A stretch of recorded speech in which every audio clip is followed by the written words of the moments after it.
Hi అండి, ఎలా ఉన్నారు? నేనైతే చాలా బాగున్నాను. మీరు కూడా బాగుండాలని మనస్ఫూర్తిగా కోరుకుంటున్నాను. సో, ఎప్పట్లాగే ఈరోజు కూడా ఫ్రెష్ అప్ అయిపోయాను, బట్టలు ఉతికేయడం అయిపోయింది, దీపం కూడా పెట్టేశాను. ఇప్పుడైతే వంట చేస్తున్నాను అనమాట. రైస్ అయితే ఆల్రెడీ పెట్టేశాను, కొంచెం రైసే పెట్టానమాట. అలాగే ఈరోజైతే బీరకాయ శనగపప్పు అయితే వండుదాం అనుకుంటున్నాను. శనగపప్పు అయితే నానబెట్టేసాను. ఇలా నానబెట్టడం వల్ల ఏంటంటే ఫాస్ట్గా ఉడికిపోద్దని చెప్పి బీరకాయలు కూడా స్నానంకి వెళ్ళేటప్పుడే ఫ్రిడ్జ్లో నుంచి బయట పెట్టేస్తాను, ఎందుకంటే కూలింగ్ ఉంటుంది కదా. సో అందుకే ఇప్పుడైతే ఇవి గీసేసి కట్ చేసేస్తాను. ఈరోజు బీరకాయ శనగపప్పు కూర అయితే వండుతున్నాను. అన్నం అయితే ఉడుకుతుంది, వాచ్ చేయడమే. ఇంకా బీరకాయలు అయితే చిన్న ముక్కలుగా కట్ చేస్తాను. ఇలా అయితే బాగా మగ్గిపోతాయి. ఉల్లిపాయలు కూడా కట్ చేస్తాను. ఇప్పుడు అన్నం వాచ్ చేసి అయితే పోపు పెట్టేస్తాను. అయితే వాచ్ చేశాను, పోపు కూడా పెట్టేస్తాను. కళాయిలోన 2 స్పూన్స్ ఆయిల్ వేసి ఉల్లిపాయలు, పచ్చిమిర్చి, కరివేపాకు, ఆవాలు, జీలకర్ర వేసి అయితే పోపు పెట్టేశాను. ఉల్లిపాయలు అనేది బ్రౌన్ కలర్లా వేగాలి, అప్పుడే బాగుంటుంది టేస్ట్. తర్వాత అల్లం వెల్లుల్లి పేస్ట్ వేస్తాను. ఉల్లిపాయలు అయితే బాగా వేగాలి. ఉల్లిపాయలు వేగించేటప్పుడు కొంచెం ఉప్పు వేసుకుంటే ఆ ఉల్లిపాయ ఫ్లేవర్ అనేది పోకుండా ఉంటుంది. సో నేను కొంచెం సాల్ట్ కూడా వేసుకొని అయితే వేగించుకుంటున్నాను. చూసారా ఉల్లిపాయలు అయితే ఎలా వేగుతున్నాయో?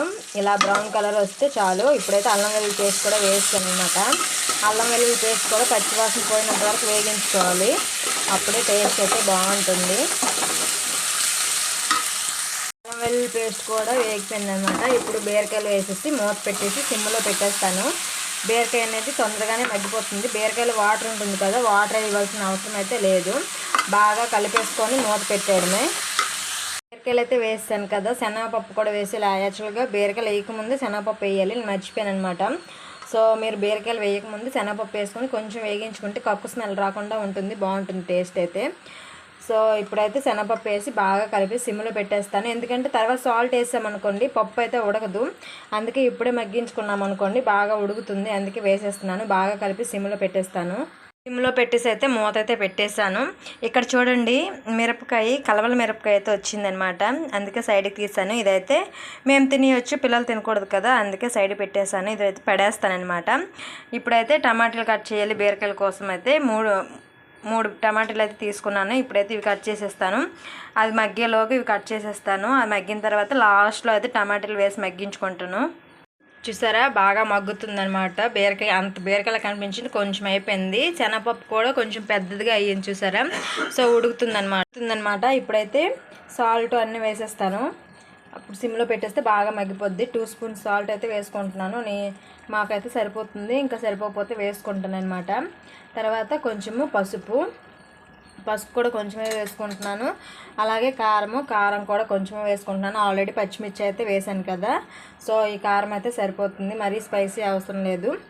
సో ఇప్పుడైతే బాగా కలిపేసి మూత పెట్టేస్తాను. మూత పెట్టేస్తే బాగా మగ్గిపోద్ది. 2 నిమిషాలు ఇలా మగ్గిన తర్వాత టమాటాలు కూడా వేసేస్తాను. అన్నీ వేసి బాగా కలిపేస్తాను అనమాట. ఇప్పుడైతే మధ్యలోన టమాటాలు అయితే వేసేసి సిమ్లో పెట్టేస్తాను. బాగా మగ్గుతుంది, ఇంక మరి కలప అవసరం లేదు, అలా మగ్గిపోద్ది అది. సో ఇలా బాగా మగ్గిన తర్వాత కొంచెం మసాలా వేస్తే బీరకాయ శనగపప్పు రెడీ. బాగా కలిపేసాను. బాగా కలిపేసి ఇప్పుడైతే మూత పెట్టేస్తున్నాను. ఇలా సిమ్లో ఉడికితే సరిపోతుంది. వాటర్ అయితే వేయవసరం లేదండి.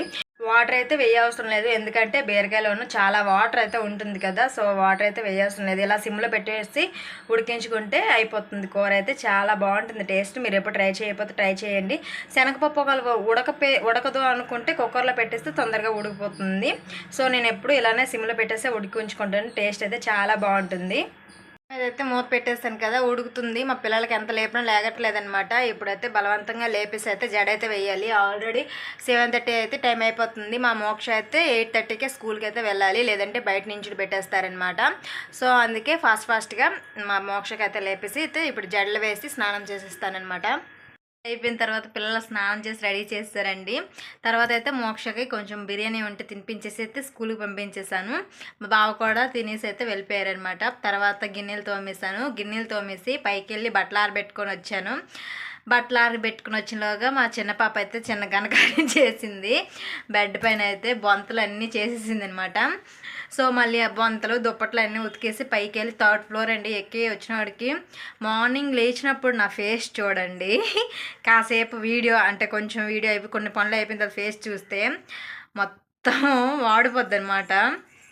అలా అయిపోద్ది అనమాట పనులన్నీ చేసినప్పటికి. మరి ఏం చేస్తాం, తప్పదు కదా, ఇంకా ఇంట్లో చేసుకోవాలి. సో బట్టలన్నీ ఆరబెట్టేసి వచ్చానండి. ఇప్పుడైతే అన్నీ క్లీన్ చేసాను. నేను ఒకటి చేస్తే మా చిన్న పాప 2 చేస్తుంది. మా చిన్న పాప ఎప్పుడు స్కూల్ వేస్తే కానీ అప్పటి వరకు నాకు రెస్ట్ ఉండదేమో.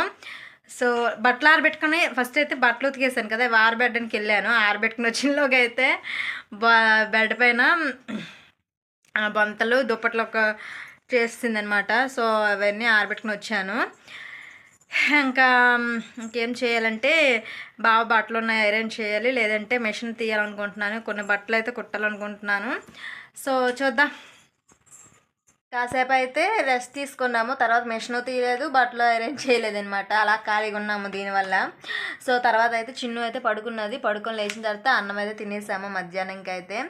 తినేసిన తర్వాత బట్టలు తీసేసి బట్టలు మడత పెట్టేసి మేడపైన బట్టలన్నీ తెచ్చేసి మడత పెట్టేసి అయితే స్కూల్కి అయితే వెళ్ళి మోక్షని కూడా తీసుకొచ్చేసాము. మోక్ష అయితే వచ్చేసింది. ఇప్పుడు హోంవర్క్ అయితే చేస్తుంది అనమాట. సో నేను ఇంకా స్నాక్స్ ఏదైనా చేయమంటుంది. సో ఏదైనా చేస్తాను స్నాక్స్కి అయితే. సో ఈ వీడియో అయితే ఇంతేనండి, ఇంకా కంటిన్యూ చేయట్లేదు. ఈ వీడియో నచ్చితే ఏం చేయాలరా మోక్ష? లైక్ చేయండి, కామెంట్ చేయండి, అలాగే సబ్స్క్రైబ్ చేసుకోండి. ఈ వీడియో నచ్చితే మాత్రం ప్లీజ్ లైక్ చేయండి, షేర్ చేయండి, సబ్స్క్రైబ్ చేయడం అస్సలు మర్చిపోద్దు. Okay guys, bye bye, see you tomorrow. Bye bye.